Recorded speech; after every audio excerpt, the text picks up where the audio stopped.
औषध, अभय एवं ज्ञान।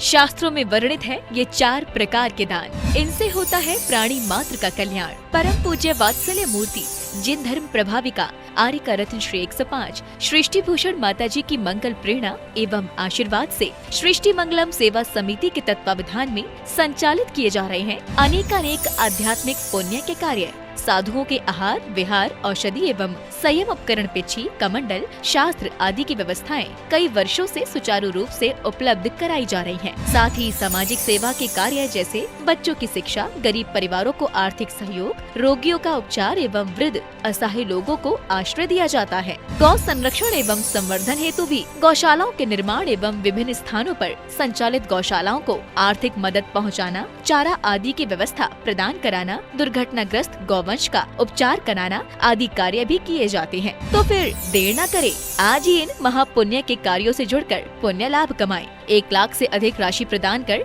आप समिति में संरक्षक आदि पद प्राप्त कर सकते हैं। साथ ही अन्य छोटी राशि दान करके भी पुण्यार्जन कर सकते हैं। आप अपनी दान राशि दिए गए निम्नलिखित बैंक खाता में जमा करवा सकते हैं। बैंक विवरण: खाता नाम Srishti Mangalam Seva Samiti, bank Punjab National Bank, account number 021-2001-177-277, IFSC code PONB 0021200, खाता नाम Srishti Mangalam Seva Samiti, Bank of Baroda, branch Shri Mahavir ji, account number 011-901-000-32429, IFSC code BARBO SHRIMA। अधिक जानकारी एवं आपके द्वारा दी गई सहयोग राशि के रिसिप्ट प्राप्त करने हेतु संपर्क सूत्र 9376571003, 9376571001। सृष्टि मंगलम सेवा समिति से जुड़ने वाले सदस्यों का नाम एवं फोटो जिनवाड़ी चैनल पर प्रसारित किया जाएगा।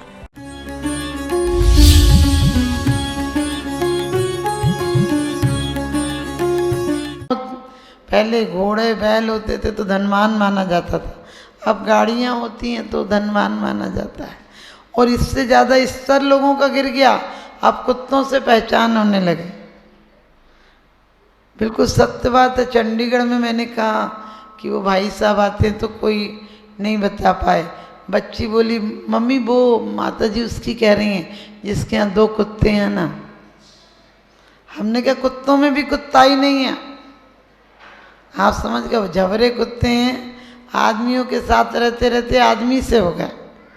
कोई आता है तो भौंकते भी और पूछ भी लाते हैं।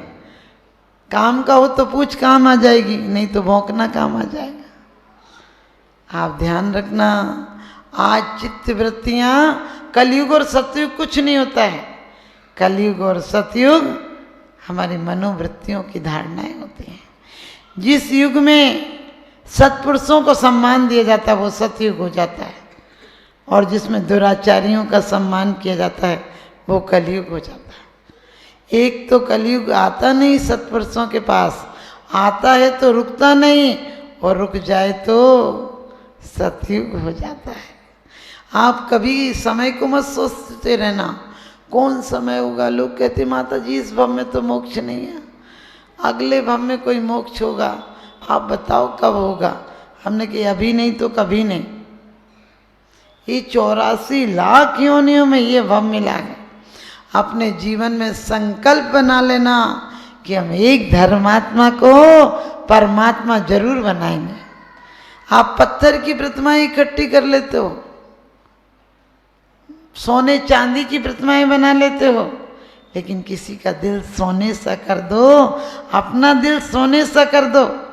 क्यों कहा है 6 डाला में, गेही पे ग्रह में न रहे जो जलते भिन्न कमल है, नगर नारी को प्यारी यथा का दे में हेम अमल है। सम्यक दृष्टि का दिल सोने सा हो जाता है, उसके अंदर कसायों की जंग नहीं लगती है, वो घर में रहता हुआ भी लिप्त नहीं होता है, कमल की भांति निर्लिप्त रहता है। घर की संसार की रागियों के बीच ऊर्जा लेता है, रागियों से लड़ता झगड़ता नहीं। आपने बूढ़े लोगों को देखा, कभी कभी जिनकी बुद्धि विकृत हो गई वो कहेंगे हम तो जी घर में फंसे, पाप में कीड़ा कूच रहा है, संसार है, नरक का घर है। अरे संसार नरक है तो स्वर्ग कहाँ से पैदा होता है। ये ध्यान रखो कि हमारी चित्त वृत्तियाँ बेलगाम घोड़ों की तरह दौड़ रही हैं, उन्हें थोड़ा संयम में करो। तुम पत्नी के साथ रहो तो भी विचार करो कि पर्वों के दिन हमें विवेक रखना है। उसमें भी जब तक संसार नहीं छूटा तब तक हमें संबंधियों के साथ रहना है, लेकिन इस प्रकार से रहना है कि साधना की भूमिका बनाकर रहना है। हमें पर्वों में, त्योहारों में, व्रतों के दिनों में कुछ संयम जरूर लाना है, संयम के प्रति सम्मान बढ़ाना है। एक दिन 3 लोक की पूज्यता को प्राप्त हो जाओगे। पूर्ण नहीं छोड़ पाओ कोई बात नहीं। दवाई आप लोग खाते हो तो क्या सोचते हो मीठी है तो जिंदगी भर खाएं क्या? अरे दवाई पहले रोग को खाती, बाद में रोगी को ही खा जाती है। आप 2 गोली सुबह 2 गोली शाम खाना हो, और यदि 50 दिन की दवाई और सोचो रोज रोज कौन खाएगा, एक ही दिन में खा लो, क्या होगा? रोग निपटे या नहीं निपटे, रोगी निपट जाएगा। एक बार मेरे साथ ऐसा हो गया। ये नेहा दीदी थी, पापा को अटैक आदि पड़ा तो घर जाना पड़ा। हमने भेज दिया तुरंत। वो कह गई किसी से दवाई चलती, उस समय हीमोग्लोबिन 4 ही रहता था। हमारा करीब 4 साल 4 ही रहा, और 4 से कम थोड़ा बहुत हो जाता था, बढ़ता तो था ही नहीं। लेकिन ध्यान रखना, जब आपका पुण्य का उदय हो तो आपको कांटा भी फूल का हार बन जाता है। क्योंकि हमेशा ध्यान रखना, जिस दौर से हम गुजरे हैं उस दौर से कभी कोई ना गुजरे। ध्यान रखना, जो समस्याएं अपन ने झेली हैं दुनिया में कोई नहीं झेले। आज सास बहू की लड़ाई क्यों है? सास कहती हम तो ऐसे रहे जी, ऐसे रह रहे हैं। अरे तुम्हारा जमाना और था। बच्चों को खुशहाली से जीने दो, उनके समय में उन्हें आज़ादी से नहीं जीने दोगे, खुश नहीं रहने दोगे तो क्या बुढ़ापे में रहेंगे जब हाथ पैर तक काम नहीं करेंगे? तो उसी प्रकार से हम कभी भी, कोई समय ऐसा आया कि जब हम नहीं जा पाए थे, अब किसी के घर में कोई बीमार हो हम तत्काल भेज देते हैं, 5-10 मिनट के अंदर व्यवस्था करके भेज देते हैं। लेकिन ध्यान रखना, वो किसी को कह के गई कि दवाई चला देना। अब कोई नई लेडीज आई थी, उसे पता नहीं था, चौके वाली कहीं से, तो उसने किसी से पूछा भी नहीं, पूरी गोली पानी में घोली और दे दी। आप सोचिए, कोई 50 दिन की दवाई थी और मुझे एक बार दे दी। अब वो दे दी तो मेरी हालत इतनी खराब हो गई कि मैं 3 दिन तक उठ नहीं पाई। उठूं क्या, आंख भी खोलूं तो ऐसे घूमता था कि पूरे घबरा जाओ, चक्कर आ रहे थे। लेकिन आपसे कहा, जब आपका पुण्य का उदय हो, एक हमारे भक्त हैं हरियाणा में, वो डेली 70 किलोमीटर दूर से, 72 ही पड़ता था उनकी कोठी तक, 72 किलोमीटर दूर से प्रतिदिन आते थे।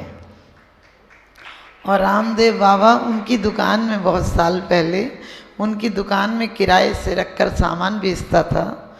ऋषिकेश में उनके बगीचे आदि भी हैं, सेव के बहुत बड़े, उनके बद्रीनाथ में भी होटल है उनकी। तो वो प्रतिदिन आते थे और रामदेव बाबा उनकी दुकान में रखकर सामान बेचता था और साइकिल से फेरी लगाता था। तो वो सीधे वहाँ गए और कहने लगे, मेरी माँ को कोई गलत दवाई चल गई, तुम ठीक होना चाहिए मेरी माँ।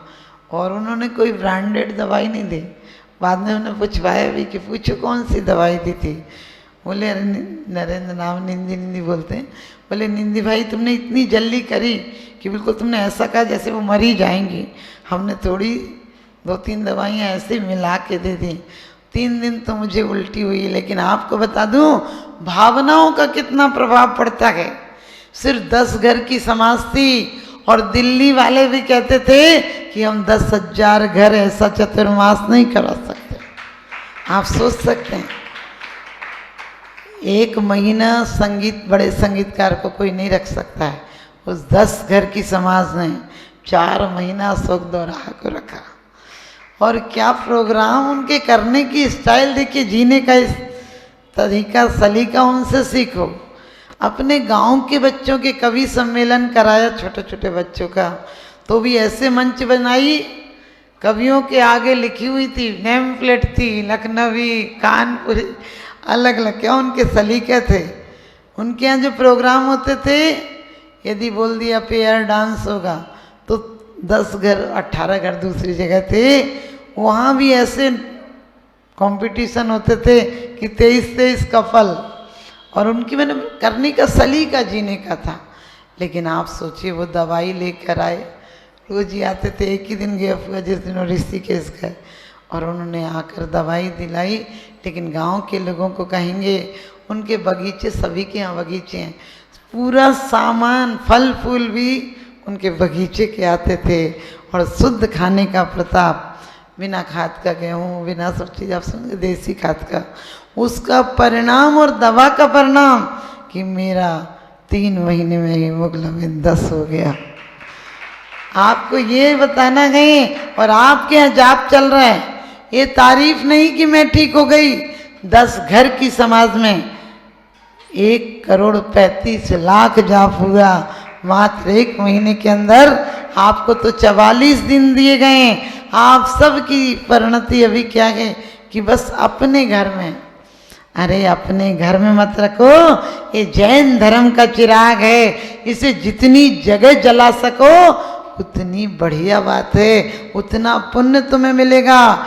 उठो बंधुओं, अब तुम जागो, जैन धर्म अपनाना है, और पक्षपात में नहीं उलझना, सबको गले लगाना है, सबको धर्म में लाना है।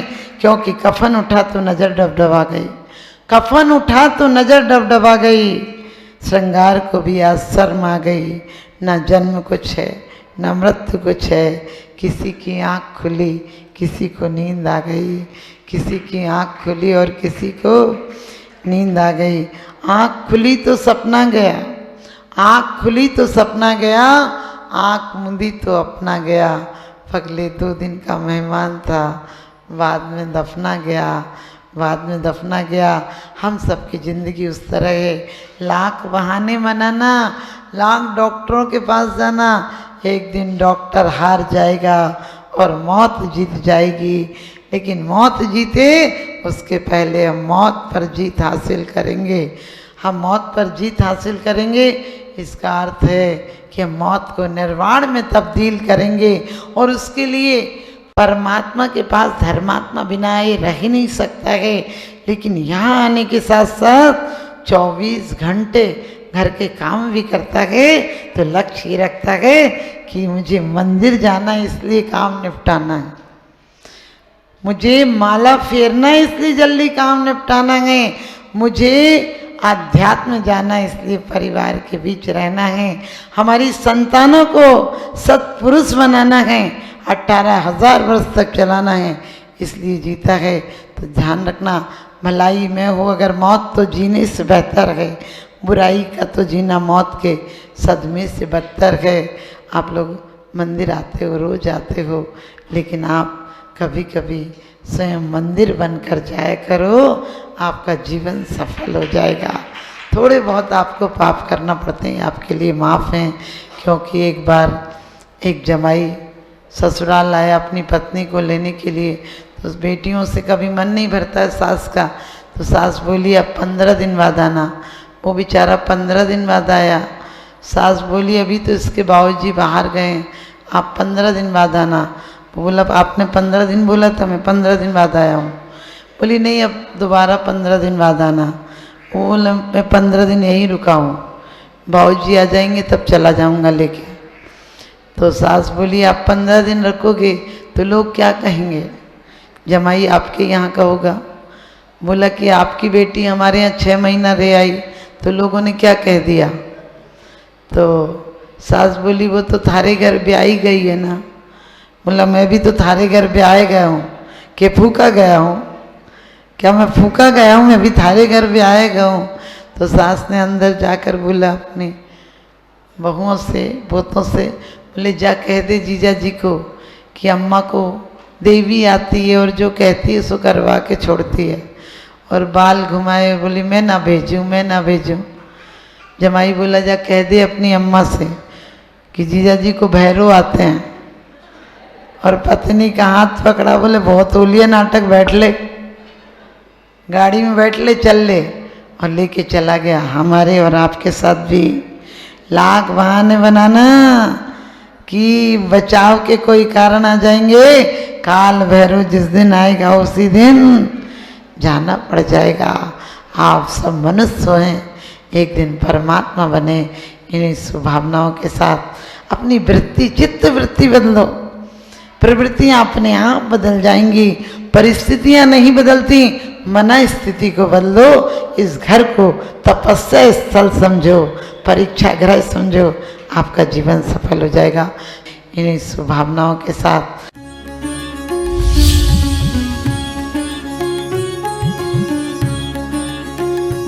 आहार, औषध, अभय एवं ज्ञान। शास्त्रों में वर्णित है ये 4 प्रकार के दान। इनसे होता है प्राणी मात्र का कल्याण। परम पूज्य वात्सल्य मूर्ति जिन धर्म प्रभाविका आर्यका रत्न श्री 105 सृष्टि भूषण माता जी की मंगल प्रेरणा एवं आशीर्वाद से सृष्टि मंगलम सेवा समिति के तत्वावधान में संचालित किए जा रहे हैं अनेकानेक आध्यात्मिक पुण्य के कार्य। साधुओं के आहार, विहार, औषधि एवं संयम उपकरण, पिछी, कमंडल, शास्त्र आदि की व्यवस्थाएं कई वर्षों से सुचारू रूप से उपलब्ध कराई जा रही हैं। साथ ही सामाजिक सेवा के कार्य जैसे बच्चों की शिक्षा, गरीब परिवारों को आर्थिक सहयोग, रोगियों का उपचार एवं वृद्ध असहाय लोगों को आश्रय दिया जाता है। गौ संरक्षण एवं संवर्धन हेतु भी गौशालाओं के निर्माण एवं विभिन्न स्थानों पर संचालित गौशालाओं को आर्थिक मदद पहुँचाना, चारा आदि की व्यवस्था प्रदान कराना, दुर्घटनाग्रस्त गौवंश का उपचार कराना आदि कार्य भी किए जाते हैं। तो फिर देर न करें, आज ही इन महापुण्य के कार्यों से जुड़कर पुण्य लाभ कमाएं। 1 लाख से अधिक राशि प्रदान कर आप समिति में संरक्षक आदि पद प्राप्त कर सकते हैं। साथ ही अन्य छोटी राशि दान करके भी पुण्यार्जन कर सकते हैं। आप अपनी दान राशि दिए गए निम्नलिखित बैंक खाता में जमा करवा सकते हैं। बैंक विवरण: खाता नाम Srishti Mangalam Seva Samiti, bank Punjab National Bank, account number 021200101777277, IFSC code PONB 0021200। खाता नाम Srishti Mangalam Seva Samiti, Bank of Baroda, branch Shri Mahavir ji, account number 011901000032429, IFSC code BARBO SHRIMA। अधिक जानकारी एवं आपके द्वारा दी गई सहयोग राशि के रिसिप्ट प्राप्त करने हेतु संपर्क सूत्र 9376571003, 9376571001। सृष्टि मंगलम सेवा समिति से जुड़ने वाले सदस्यों का नाम एवं फोटो जिनवाड़ी चैनल पर प्रसारित किया जाएगा।